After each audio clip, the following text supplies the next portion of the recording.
Assalomu alaykum akalar, opalar, yordam beringlar. Meni oyog'imni kesaman deyapti. Biz uyimiz yo'q, joyimiz yo'q, davolatishga pulimiz yo'q, iltimos. Kesaman deyapti oyog'imni, men ham yurishim kerak. Biz kambag'al odammiz, yordam beringlar. Assalomu alaykum hurmatli aka-uka, opa-singillar. Mana Navro'za singlimiz mana shu 7 oydan beri mana shu oyoq azobida. Buni doktorlar endi kesamiz degan ekan. Bu nima mablag' tarafdan bu singlimizning deyarli uy joyi ham yo'q ekan.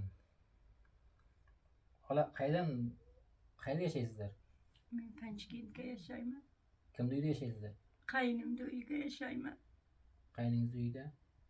O'zlaringiz uy qurmagansizlarmi? Yo'q, qilmagan. Nechta farzandingiz bor? 3 tagina bolam bor. Uchta bolangiz. Qizi, bitta o'g'lim bor. Ikkita qizingiz, bitta o'g'lingiz bor.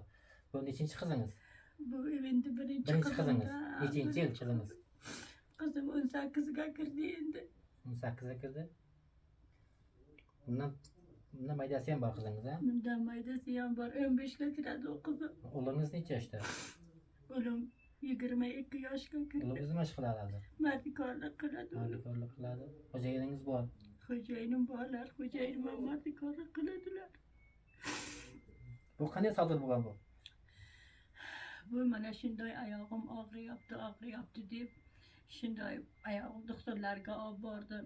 Doktorlar aytishdiki, apparatlarga olib boring dedi. Dushanbaga olib keldim, apparatlarga ko'rsatdim.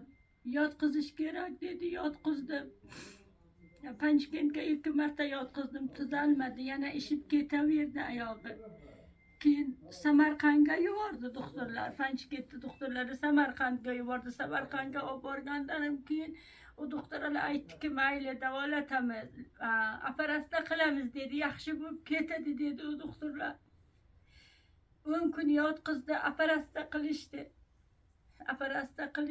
Endi qizimni uyga olib keldim, javob berdi, uyga olib keldim. Oradan 1 oy o'tdi. 1 oy o'tgandan keyin shu uyni ichiga yiqilib oyog'i 2-chi martaga sindi.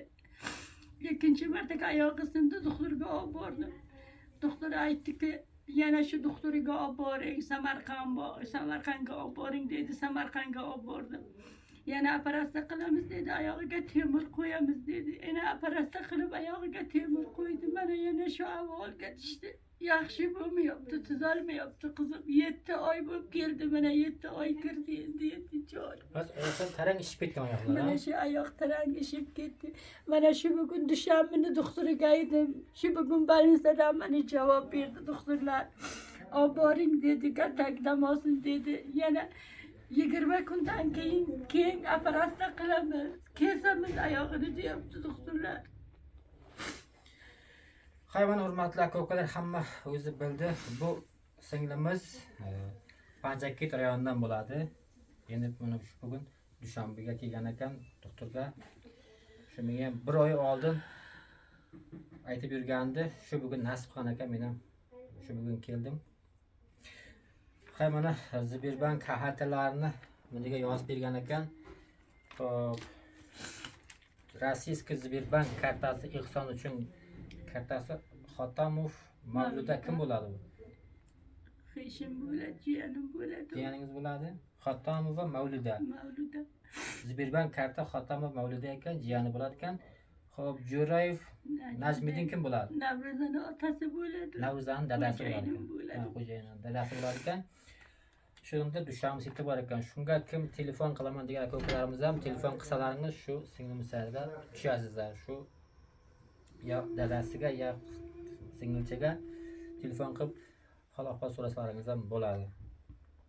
Ehsonning katta kichik bo'lmaysa, kengida bu dunyoda bizdan qolsa yaxshilik qoladi. 10 so'm 20 rubl kisamizga ham tushib qoladi.